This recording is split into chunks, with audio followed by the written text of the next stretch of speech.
बेबाक वक्ता और संघर्ष करने वाले एमएलसी मौजूद है, तो क्यों नहीं हम लोग अपनी बात भी इनके समक्ष रखें। तो एक बार तालियों से इनका पुनः स्वागत करते हैं।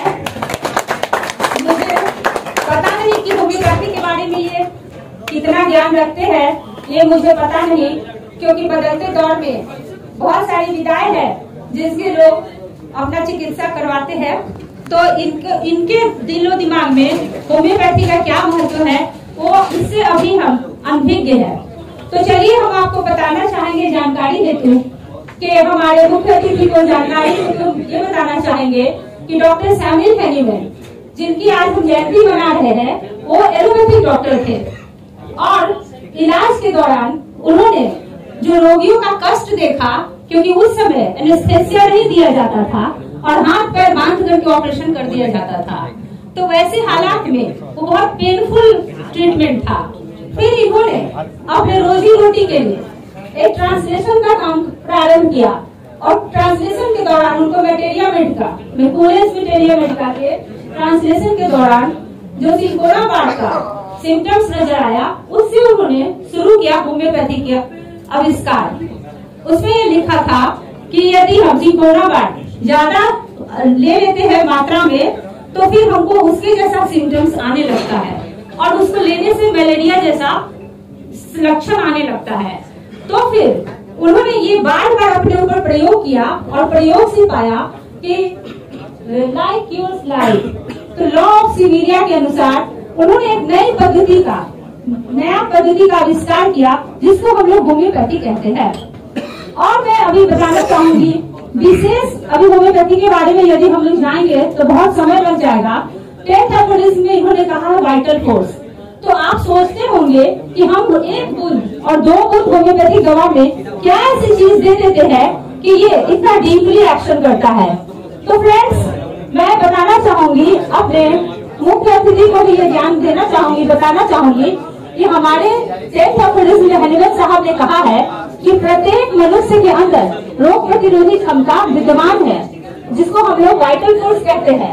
यदि कोई व्यक्ति ज्यादा बीमार है तो उसके अपने की क्षमता होती है जो होम्योपैथिक दवा से बढ़ जाती है और वो व्यक्ति खुद रोग से लड़ने की क्षमता दोगुना करके जल्द से जल्द ठीक होने लगता है। इस बीच में मैं ये भी जानकारी देना चाहूंगी हमारे मुख्य अतिथि को कि होम्योपैथी के बहुत सारे फायदे जो समाज में हम लोगों ने दिए हैं, वो है जैसे कि हम लोग नॉर्मली यूँ कहा जाए कि महिलाओं के केस में नॉर्मल डिलीवरी, इनफर्टिलिटी, पुरुषों में भी बांझपन, फर्स्ट एड बॉक्स में भी जो अर्निका जैसी दवाएं हैं वो भी बहुत कारगर है होम्योपैथी में। उसके अलावा कोरोना के समय में जब सारी दवाई की दुकानें बंद रहती थी तो आर्सेनिक एवं बहुत ही अच्छा काम किया है होम्योपैथी जगत में। इसके अतिरिक्त और भी बहुत सारी बीमारियां हैं जिसमें कि होम्योपैथी बहुत अच्छा काम करती है। इस बीच में एक और विशेष बात जो हम अपने मुख्य अतिथि का ध्यान आकर्षित करवाना चाहते हैं, पिछले वर्ष बिहार में 3270 मेडिकल आयुष चिकित्सकों की बहाली कर दी गई थी, जिसमें आज उसके तहत वर्ल्ड होम्योपैथी डे आज पटना में ऊर्जा भवन में मनाया जा रहा है। माननीय स्वास्थ्य मंत्री बना रहे हैं, तो हम लोग भी वहीं पे इन्वाइटेड थे। कुछ पर्सनल कारणों की वजह से वहाँ नहीं जा पाए, तो मैं यही वुमेन्स बर्थडे में शिरकत हो गई।